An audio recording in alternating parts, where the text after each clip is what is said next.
शर्त लगा लो, दबी हुई नस साइटिका स्लिप डिस्क पेन होगा 100% ठीक। नमस्कार दोस्तों, आपका स्वागत है रुद्र होम रेमेडीज में।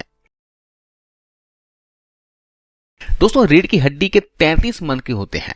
रीढ़ की हड्डी के मनकों के बीच में डिस्क होती है जो खिसक जाए तो तकलीफ करती है। मनकों के बीच में डिस्क होती है और मनकों के दोनों तरफ और बीच में नसें होती हैं। अगर हमारे मनकों में कोई भी तकलीफ होती है तो उसका सारा असर डिस्क और नसों पर पड़ता है, जिस वजह से मरीज के गर्दन और कमर में दर्द होने लगता है और नसों की वजह से यह दर्द बाजुओं और टांगों में भी जाने लगता है।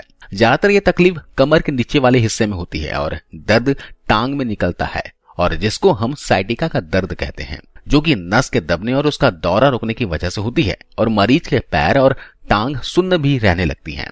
और ये तकलीफ धीरे धीरे दोस्तों बढ़ने लगती है और मरीज का चलना फिरना और खड़े होना तक भी मुश्किल हो जाता है। इस नस के दबने का पता MRI से लगता है। इससे पता चलता है कि नस कितनी और कहां से दबी है, जिसके अनुसार इसका इलाज हो सके। अगर मरीज की नस हल्की सी दबी है तो वह मालिश के द्वारा या फिर दवाइयों से ठीक हो सकती है, लेकिन अगर मरीज की नसें बहुत ज्यादा और बहुत समय से दबी हैं तो उनकी टांगों के कमजोर होने का खतरा बना रहता है। आज की इस वीडियो में हम दबी हुई नस साइटिका के बारे में जानने वाले हैं कि इसके क्या लक्षण होते हैं, किस तरह का दर्द होता है और साथ ही हम आपको कुछ बहुत ही इफेक्टिव घरेलू उपाय भी बताएंगे जिससे आप साइटिका के दर्द से आराम पा सकते हैं। आइए सबसे पहले जानते हैं साइटिका का दर्द है क्या।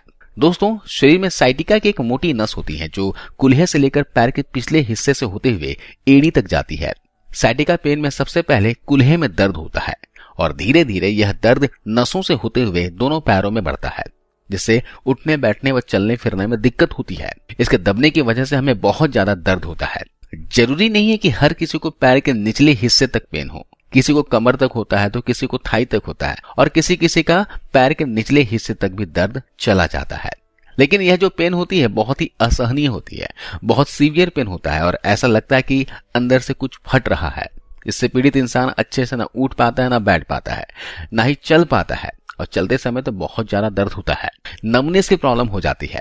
आप थोड़ी देर के लिए एक ही पोस्चर पर चेयर पर बैठ गए तो आपका पैर सुन्न सा होने लगेगा, झुंझुनाहट नम सा होने लगेगा, या अगर आप जमीन पर बैठते हैं तो आपका पैर बिल्कुल सुन्न हो जाएगा।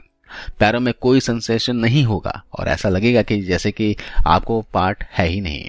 आइए मैं आपको साइटिका, दबी नस, बैक पेन, स्लिप डिस्क की परेशानी को ठीक करने के बहुत ही जबरदस्त घरेलू उपाय के बारे में बताता हूं जो बहुत ही इफेक्टिव और आसान भी है। आपको मैं होम रेमेडी बताऊंगा, साथ में कुछ डाइट के बारे में बताऊंगा।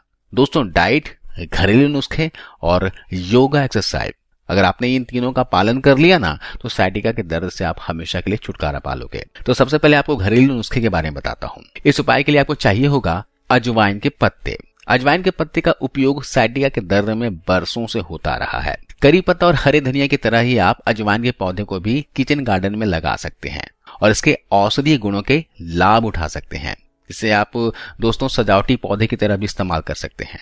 इसकी पत्तियां हरी और थोड़ी मोटी और गुद्देदार होती है और इसकी खुशबू बहुत ही अच्छी होती है। हाँ, इस अजवाइन के पत्तों के अलावा हमें इस्तेमाल करना है वो है मेथी दाना यानी कि फेनुग्रीक सीड्स। मेथी दाने के अंदर एंटी इंफ्लेमेटरी प्रॉपर्टीज होती है, शरीर में होने वाली सूजन को ये दूर करती है।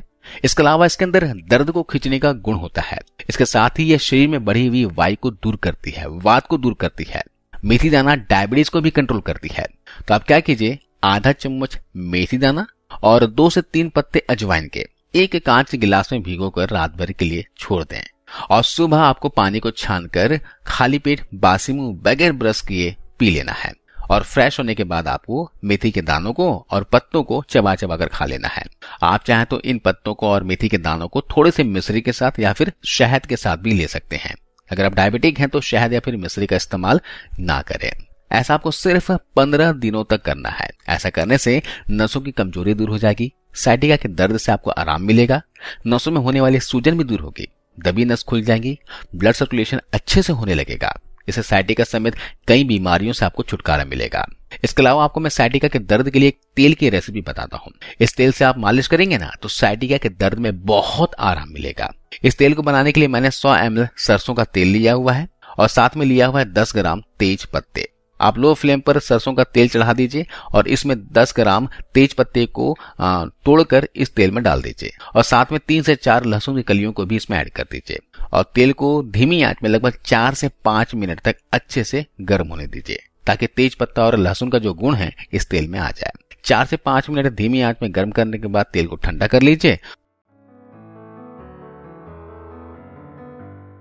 और इसे किसी कांच के बाउल में छानकर रख लीजिए और तेल से आप रोजाना मालिश कीजिए। आप धूप में बैठ जाइए और इस तेल को हथेली में लेकर मालिश कीजिए। हल्के हाथों से मालिश कीजिएगा, बहुत आराम मिलेगा। अगर आपको जोड़ों में, घुटनों में दर्द है, कमर में दर्द है, कंधों में दर्द है, हड्डियों से संबंधित भी कोई रोग है तो उस जगह पे भी आप इस तेल से मालिश कर सकते हैं। ये तेल दोस्तों दर्द को खींचने का काम करेगा, साथ ही साथ अगर शरीर में कहीं सूजन है, स्वेलिंग है तो उसे भी दूर करने का ये काम करता है। तो मैंने आपको यहाँ पर 2 रेमेडी बताए। अब मैं आपको डाइट के बारे में बताता हूँ जिसका बहुत खास ख्याल रखना है। डाइट को फॉलो करना बहुत ही जरूरी है, तभी बताई गई दवाइयां आपको फायदा करेगी। तो डाइट में आपको सबसे पहले विटामिन बी से भरी हुई चीजें खानी है। जैसे कि आप विटामिन बी के लिए पनीर खा सकते हैं, दूध ले सकते हैं, दूध से बनी चीजें ले सकते हैं। अगर आप अंडे खाते हो तो अंडे खा सकते हैं, मछली खा सकते हैं। इनमें विटामिन बी भरपूर मात्रा में होते हैं जो साइटिका के दर्द में आपको फायदा पहुंचाएंगे। इसके अलावा ओमेगा 3 फैटी एसिड वाली चीजें डाइट में शामिल करें। जैसे कि आप अलसी खा सकते हैं, मूंगफली खा सकते हैं, वॉलनट्स यानी अखरोट खा सकते हैं। अलसी खाने का तरीका मैं कई वीडियो में बता चुका हूं। आप इसे भून कर खा सकते हैं या फिर आप रोजाना 2 से 3 अखरोट रात को पानी में भिगोकर सुबह खा सकते हैं। इन चीजों को खाएंगे ना दोस्तों तो इससे आपकी नसें मजबूत होंगी और साइटिका में आपको फायदा मिलेगा। इसके अलावा पोटेशियम का भी खास ख्याल रखना होगा। पोटेशियम की कमी से हमारे मसल्स में पेन होता है, नर्व पेन होता है। तो अगर आप पोटेशियम से भरपूर चीजें खाएंगे, डाइट में शामिल करेंगे, इससे आपके नर्व सिस्टम और मांसपेशियां, मसल्स भी हेल्दी हो जाएंगे। तो इसके लिए आप क्या कर सकते हैं, हरे साग सब्जियां खा लीजिए, एवोकाडो खा सकते हैं, मशरूम खा सकते हैं, है ना, केला खा सकते हैं। इन चीजों को डाइट में शामिल कर आप पोटेशियम की कमी को पूरा कर सकते हैं। इसके अलावा आप कुछ योगासन कीजिए, जैसे कि भुजंगासन कर सकते हैं, मकर आसन कर सकते हैं, वायु मुद्रा कीजिए।